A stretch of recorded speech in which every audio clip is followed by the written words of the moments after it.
బేల మండల కేంద్రం మీదుగా మహారాష్ట్ర వెళుతున్న 353B ప్రధాన రహదారి వాహనదారులకు ప్రాణ సంకటంగా మారింది. పాఠన్ కొబ్బాయి గ్రామ శివారు మధ్యలో ఉన్న బ్రిడ్జ్ వద్ద పెద్ద గుంత ఏర్పడింది.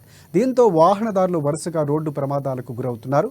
ప్రాణాలు అరచేతిలో పెట్టుకుని ఆ మార్గం గుండా ప్రయాణించాల్సిన పరిస్థితి ఏర్పడింది. ఎప్పుడు ఏ ప్రమాదం పొంచి ఉందో తెలియని పరిస్థితి దాపరించింది. ఆదివారం రాత్రి బెంగళూరు నుంచి చంద్రాపూర్కు టమాటా లోడ్తో ఐచర్ వెళ్తూ ఉండగా ఈ గుంత వద్ద ప్రమాదం చోటు చేసుకుంది. దాదాపుగా ₹1,00,000 టమాటాతో పాటు వాహనం కూడా డ్యామేజ్ అయింది. ఎలాంటి ప్రాణ నష్టము జరగకముందే సంబంధిత అధికారులు రోడ్డు మరమ్మతులు చేపట్టాలని వారు కోరుతున్నారు.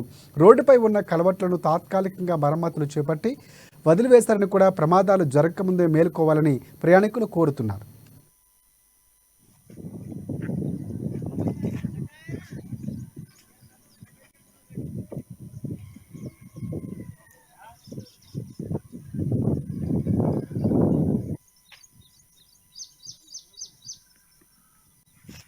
అనిపించేది పబ్లిక్ మళ్ళీ వీళ్ళు ఏం వేస్తున్నారో ఏం లేదో లేచిపోతున్నాయి. పోయిన సంవత్సరం ఇప్పుడు ఇట్లనే పల్టీలు తిన్నాయి, 2-3 పడ్డలు మోటార్ సైకిళ్ళు.